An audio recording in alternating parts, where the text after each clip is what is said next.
Eerie Episodes 0.1. Mga kwentong kababalaghan, katatakutan at mga nilalang na hindi natin nakikita. Ito ang mapapakinggan mo dito sa aking channel.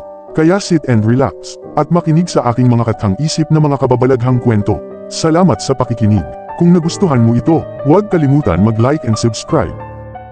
Alamat tungkol sa isang cellphone na may kakayahang tumawag mula sa kabilang buhay. Ayon sa matatanda, kapag may natanggap kang tawag mula sa numerong hindi mo kilala, huwag mo itong sagutin, lalo na kung walang numero ang tumatawag. Maraming hindi naniniwala, pero may mga nawawala na lang bigla matapos makatanggap ng tawag mula rito. Si Adrian ay isang estudyanteng mahilig sa teknolohiya. Palagi siyang may bagong cellphone at hilig niyang subukan ang mga kakaibang apps at features. Isang gabi, habang nasa kwarto siya at naglalaro sa kanyang bagong bylang phone, bigla itong nag-ring. Wala namang pangalan o numero sa screen, walang kahit ano. Maliban sa simpleng salitang, unknown caller, nag-aalangan man, sinagot niya ito, hello? Walang sumagot sa kabilang linya, pero may mahina siyang narinig, parang humihingal, halos bulong na pag-iyak. Sino to? Muling tanong ni Adrian. Pero wala pa ring sagot, pinatay niya ang tawag at bumalik sa paglalaro. Pero makalipas ang ilang segundo, tumunog ulit ang cellphone niya, unknown caller, nag-init ang batok niya, biglang lumamig ang paligid ng kwarto. Nang sagutin niya ito sa pangalawang pagkakataon, narinig niya ang isang boses, huwag mong patayin ang tawag. Mula noong gabing iyon, nagsimula nang mangyari ang mga kakaiba. Tuwing alas 12 ng gabi, palaging may tumatawag sa cellphone niya mula sa unknown caller. Hindi niya sinasagot, pero kahit hindi niya pindutin ang answer, kusa itong nasa sagot. May mga naririnig siyang boses, mga hikbi, sigaw, at minsan ay bumubulong na mga salitang hindi niya maintindihan. Hanggang isang gabi, sumabay sa tawag ang isang text message. Tumingin ka sa bintana, nanlalamig ang buong katawan ni Adrian. Nanginginig niyang tinignan ang bintana, at halos mapatalon siya sa takot nang may makita siyang anino ng isang babae sa labas. Mahaba ang buhok nito, mapotla, at tila nakatitig mismo sa kanya. Biglang nagring ulit ang cellphone niya. Sa takot, itinapon niya ito sa kama. Pero kahit hindi niya ito sinasagot, biglang lumakas ang boses mula rito. Huwag mo akong iwasan, Adrian. Kinabukasan, dinala niya ang cellphone sa isang technician, pero walang kahit anong mali rito.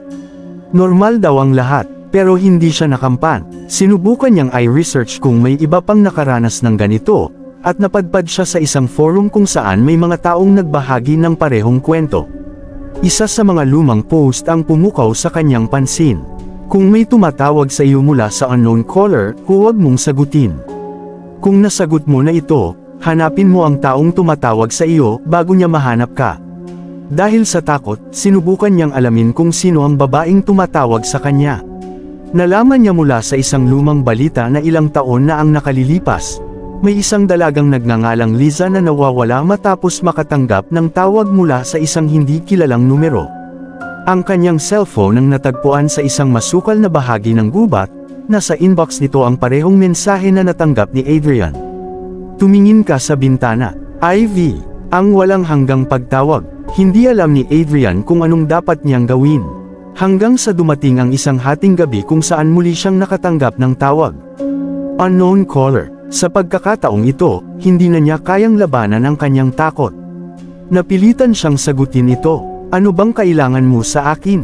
Sigaw niya. At sa wakas, sumagot ang boses sa kabilang linya, hindi na ito mahina o nag-aalangan. Ikaw na ang susunod. Namatay bigla ang ilaw sa kanyang kwarto. Bumukas ang kanyang cellphone camera ng kusa, at sa screen, nakita niya ang kanyang sarili, pero may nakatayo sa likod niya. Isang babaeng mapotla, may dagwang damit, at walang mata. Hindi na naibalita pa ang kinahinatnan ni Adrian. Ang tanging natagpuan ay ang kanyang cellphone, nakapatong sa kanyang kama, patuloy na nagri-ring. At ang huling mensaheng nakadisplay sa screen. Makaraan ng ilang araw, kumalat ang balita tungkol sa pagkawala ni Adrian. Ang ilan ay nagsasabing tumakas lang siya, habang ang iba ay naniniwalang may kinalaman dito ang isang kababalaghan. Isa sa mga pinakamalapit na kaibigan ni Adrian, si Carlo, ang pinakaapektado sa pagkawala niya. Hindi siya makapaniwala na bigla na lang naglaho ang kaibigan niya ng walang bakas. Hanggang sa isang gabi, habang gising pa siya at nagbabasa ng mga balita tungkol kay Adrian, biglang nag-vibrate ang kanyang cellphone. Isang text message ang dumating mula sa isang hindi rehistradong numero. Huwag kang makialam. Kinabahan si Carlo. Hindi niya alam kung kanino galing ang mensahe, pero alam niyang may kinalaman ito kay Adrian. Sa halip na matakot, nagpasya siyang hanapin ang sagot sa pagkawala ng kaibigan niya. Ang misteryo ng cellphone. Pumunta si Carlo sa bahay ni Adrian upang makausap ang pamilya nito. Doon niya nalaman na naiwan pala ni Adrian ang kanyang cellphone sa kama noong gabing nawala siya. Nang ipakita ito sa kanya ng ina ni Adrian, agad niya itong kinuha upang suriin. Pagkabukas niya ng cellphone, agad niyang napansin ang isang hindi pa nabubuksang voice recording. Nang inig ang kamay niya habang pinindot ang play button. Garalgal na boses, huwag kang tatakbo, Adrian. Hindi mo ako matatakasan. Kasunod nito ang isang malakas na sigaw ni Adrian, puno ng takot at paghihirap. Nalaglag ang cellphone mula sa kamay ni Carlo. Nanginginig siyang napatingin sa paligid. Sino ang babaeng nasa recording? Bago pa niya maibalik ang cellphone sa mesa, biglang nagring ito. Napalunok siya, para bang kahit hindi niya sagutin, alam niyang maririnig pa rin niya ang boses mula sa kabilang linya. At sa kanyang pagkagulat, kusa itong nasagot. Sa kabilang linya, isang pamilyar na tinig ang narinig niya. Carlo, tulungan mo ako.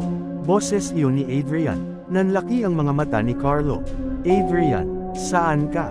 Anong nangyayari sa'yo? Pero ang tanging sagot ng kaibigan niya ay isang bulong. Tumingin ka sa likod mo. Biglang nanigas ang katawan ni Carlo. Mabagal siyang lumingon, at sa gilid ng kanyang mata, may nakita siyang anino na nakatayo sa sulok ng silid. Isang babaeng may mahabang buhok, nakasuot ng dagwang puting bestida. Hindi gumagalaw, pero ramdam niya ang malamig na presensya nito. Sa takot, napapikit siya. Nang muli siyang tumingin, wala na ang babae. Pero hindi pa natatapos ang lahat. Biglang dumilim ang screen ng cellphone ni Adrian. May lumabas na isang bagong mensahe. Ikaw na ang susunod. Nagmamadaling iniwan ni Carlo ang bahay ni Adrian. Dumiretso siya sa bahay ng kanilang kaibigang si Vince, na mahilig sa hakang at technology. Vince, kailangan kong malaman kung sino ang tumatawag kay Adrian bago siya nawala. Kahit naguguluhan, pumayag si Vince na tulungan siya. Ginamit niya ang isang program upang subukan i-trace ang unknown caller. Makalipas ang ilang minuto, nagulat siya sa resulta. Carlo, walang existing number na nagpapadala ng tawag kay Adrian. Anong ibig mong sabihin? Tanong ni Carlo, nanlalamig na ang katawan. Ibig sabihin, hindi ito galing sa normal na network. Para bang galing ito sa isang lugar na hindi dapat magkaroon ng signal. Lalong lumakas ang kaba ni Carlo. Kung hindi galing sa normal na network, sino ang tumatawag? Hindi na nakasagot si Vince. Biglang nagring ang cellphone ni Carlo. Unknown caller. Napatingin silang dalawa sa screen. Hindi nila alam kung dapat ba nila itong sagutin. Ngunit sa takot ni Vince, bigla niyang pinindot ang decline. Biglang namatay ang ilaw sa buong bahay. Nagsimulang umalingaw-ngaw ang isang garalgal na boses mula sa speaker ng cellphone ni Carlo. Hindi mo dapat tinanggihan ang tawag ko. Mabilis na tumakbo si Carlo at Vince palabas ng bahay. Pero sa bawat hakbang nila, ramdam nila na may sumusunod sa kanila, isang malamig na presensya, isang aninong hindi nila kayang makita pero nararamdaman nilang palapit ng palapit. Nagdesisyon silang pumunta sa simbahan upang humingi ng tulong, pero bago sila makarating doon, biglang nag-vibrate ang cellphone ni Carlo, isang bagong text message. Huli na ang lahat, at bago pa niya mapigilan ang sarili niya, kusa niyang tiningnan ang kanyang reflection sa salamin ng isang tindahan sa gilid ng kalsada. Doon niya nakita ang kanyang refleksyon, at sa likod niya, isang babaeng mapatla, walang mata, at nakangiti ng malamig. Isang malakas na sigaw ang umalingaw-ngaw sa buong bayan.